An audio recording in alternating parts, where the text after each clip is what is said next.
La chimie est présente dans notre environnement à de nombreux niveaux. Les produits chimiques sont utilisés en grande quantité pour des activités de production,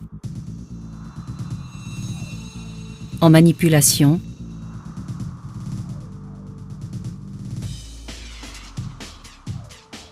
dans le transport, le dépotage et le stockage. Leur utilisation présente des risques tels que celui de projection et de brûlure. Le thème que nous allons aborder dans le cadre de cette formation est le risque de projection chimique, d'apparition de la brûlure chimique et les moyens de secours d'urgence pour l'éviter ou la diminuer. La brûlure chimique est liée à la nature, à la concentration et au mode d'utilisation du produit chimique. Par contact direct avec la peau ou l'œil, ce sont les produits chimiques de type corrosif ou irritant qui induisent un risque de brûlure. La prévention et le port d'équipements de protection individuelle permettent de limiter ce risque de brûlure en évitant le contact entre la peau ou l'œil d'une part et l'agent chimique d'autre part. Bonjour, Michel Protet. Je suis superviseur environnement, hygiène et sécurité au sein de l'entreprise Alcoa Fastening System. Dans le cadre de nos activités de fabrication, nous employons différents produits chimiques. Pour prévenir les risques éventuels associés à ces produits, nous avons mis en place un programme de prévention et d'intervention. Des formations et exercices pratiques sont ainsi organisés pour l'équipe de sécurité et pour tous les utilisateurs de ces produits. Ces formations s'appuient sur une meilleure connaissance du risque et traitement de la brûlure chimique et visent à mieux comprendre l'importance du port des équipements de protection individuelle. N'oubliez pas, des équipements de protection individuelle et des produits de premier secours sont à votre disposition. Utilisez-les, ils peuvent vous sauver la vie. Cependant, des accidents sont toujours possibles. Si un accident a lieu, alors le contact induit un risque accru de brûlure. La brûlure chimique se caractérise par une destruction partielle ou totale des molécules, des cellules ou de la structure de la peau ou de l'œil. Cette destruction est engendrée par le produit chimique qui a pu pénétrer dans les tissus de la peau ou de l'œil.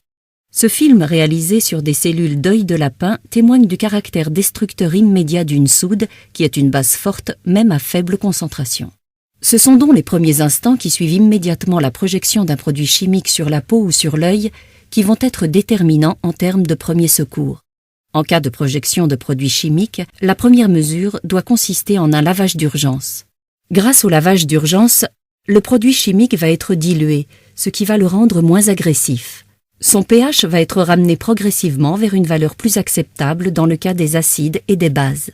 L'effet d'entraînement du lavage permet d'enlever une grande partie du produit de la peau ou de l'œil, environ 80 à 90%. Des solutions telles que l'eau ou le chlorure de sodium sont des solutions qui entraînent le produit chimique à la surface de la peau ou de l'œil, mais elles n'ont pas d'action sur le potentiel irritant ou corrosif du produit chimique et il est nécessaire de pouvoir commencer le lavage dans les secondes immédiatement après l'accident. C'est afin de repousser ces limites qu'a été développée la diphotérine.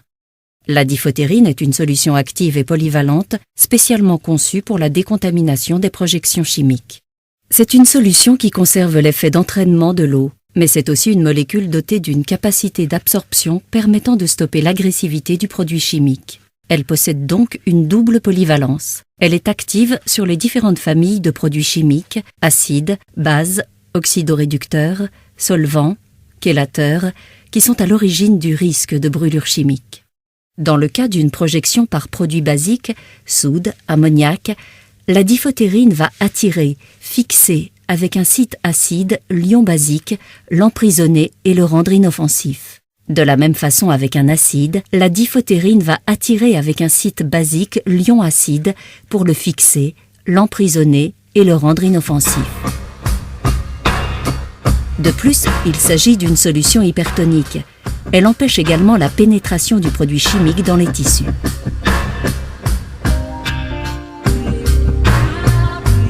Afin d'illustrer son action, nous allons réaliser une petite expérience. La mesure du pH va indiquer le caractère plus ou moins acide ou basique d'une solution. Une solution est fortement acide lorsque son pH est proche de 0 et fortement basique lorsque son pH est proche de 14. Notre objectif, dans le cadre de cette expérience, vise à ramener cette valeur de pH dans le domaine dit physiologique, compris entre 5,5 et 9 de pH. Il n'y a alors plus de risque de brûlure dans ce domaine de valeur. La quantité de produits chimiques utilisée ici, à savoir 1 ml, représente 2 fois la quantité de produits présente dans les 2 yeux suite à une projection chimique. Pour commencer, nous allons prélever 1 ml d'une solution de soude 1N. La valeur de pH est proche de 14, soit fortement basique. Nous allons simuler un lavage à la diphotérine avec pour but de ramener le pH en dessous de 9. Nous utiliserons pour cela 50 ml de diphotérine. Le pH est rapidement ramené en dessous de 9. Pour illustrer la différence avec d'autres formes de solutions de lavage, nous allons réaliser la même expérience sur la soude avec de l'eau du robinet.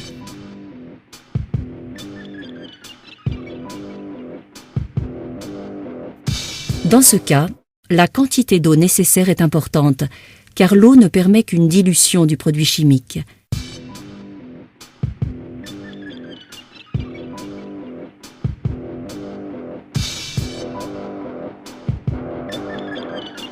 Il s'agit donc d'un lavage passif, alors que la diphotérine permet un lavage actif.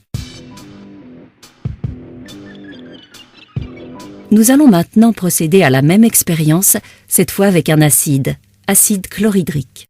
Son pH se situe proche de 0.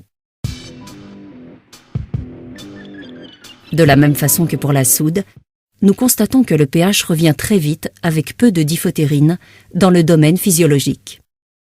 Cela illustre donc la capacité d'absorption de la diphotérine. Comment utiliser la diphotérine ?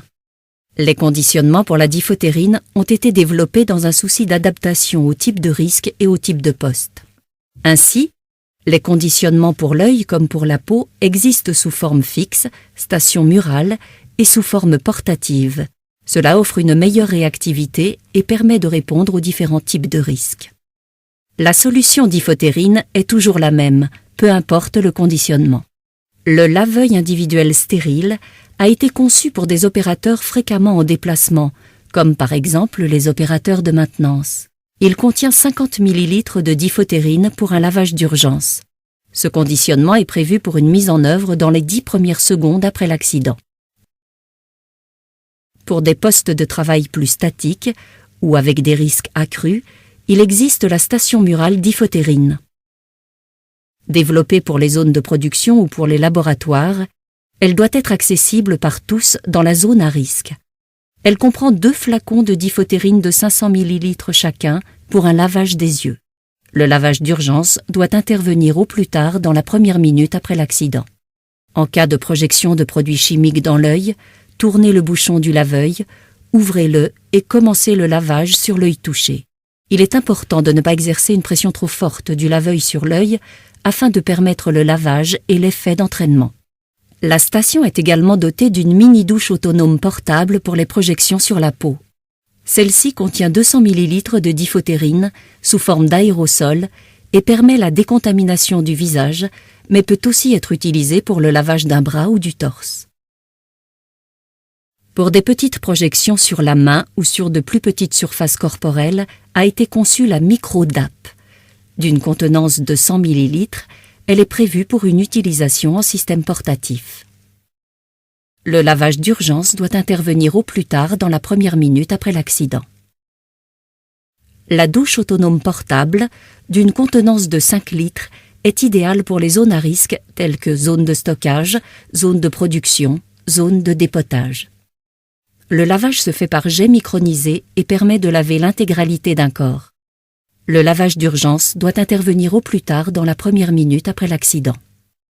Si le lisse doit être utilisé au plus tard dans les 10 secondes après l'accident, l'ensemble des autres conditionnements diphotérine ont été conçus pour une utilisation dans la première minute. Le respect de ce protocole est essentiel pour un premier secours optimisé. En conclusion, quelques points clés.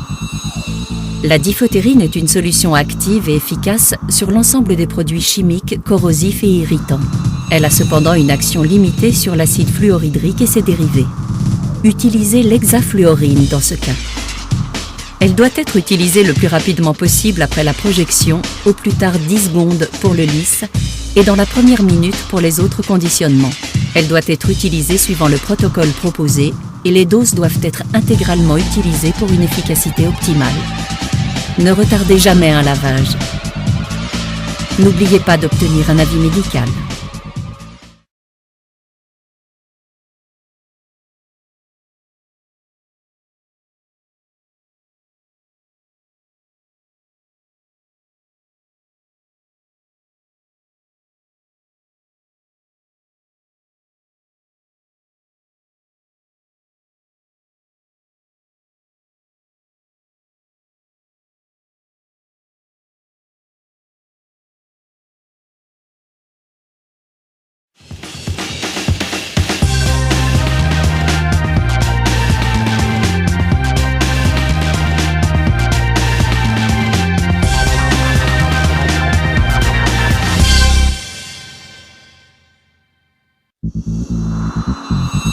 Le danger spécifique de l'acide fluorhydrique. L'acide fluorhydrique est utilisé dans la métallurgie, dans la verrerie, dans l'électronique, dans la production de cartes mémoire comme de cellules photovoltaïques. Il ne s'agit pas d'un acide comme les autres. Il représente en effet un double danger. Corrosif, comme d'autres acides, avec l'action des ions H+ à la surface des tissus, et également toxique, par l'action chélatrice des ions fluorure sur le calcium. Il provoque ainsi des nécroses associées à un risque d'insuffisance en calcium, l'hypocalcémie. Une petite surface du corps humain contaminée par de l'HF hautement concentré peut entraîner des conséquences mortelles. La décontamination a donc comme objectif de stopper à la fois l'action acide et l'action toxique. L'hexafluorine est une solution spécialement conçue afin de permettre un lavage efficace et d'éviter ou de limiter l'apparition de la brûlure par acide fluorhydrique. Elle conserve l'effet d'entraînement de l'eau, mais de plus, chaque molécule d'hexafluorine a la capacité de stopper 6 ions fluor et 3 ions acides.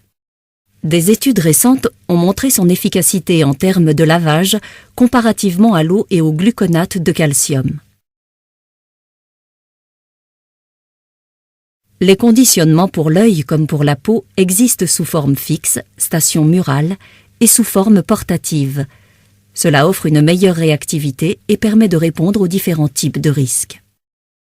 La douche autonome portable d'une contenance de 5 litres est idéale pour les zones à risque telles que zones de stockage, zones de production, zones de dépotage. Le lavage se fait par jet micronisé et permet de laver l'intégralité d'un corps. Le lavage d'urgence doit intervenir au plus tard dans la première minute après l'accident. La diphtérine est une solution active et efficace sur l'ensemble des produits chimiques corrosifs et irritants. Elle a cependant une action limitée sur l'acide fluorhydrique et ses dérivés. Utilisez l'hexafluorine dans ce cas. Pour conclure, l'hexafluorine doit être utilisée le plus rapidement possible après la projection au plus tard dans la première minute. Elle doit être utilisée suivant le protocole proposé et les doses doivent être intégralement utilisées pour une efficacité optimale. Ne retardez jamais un lavage. N'oubliez pas d'obtenir un avis médical.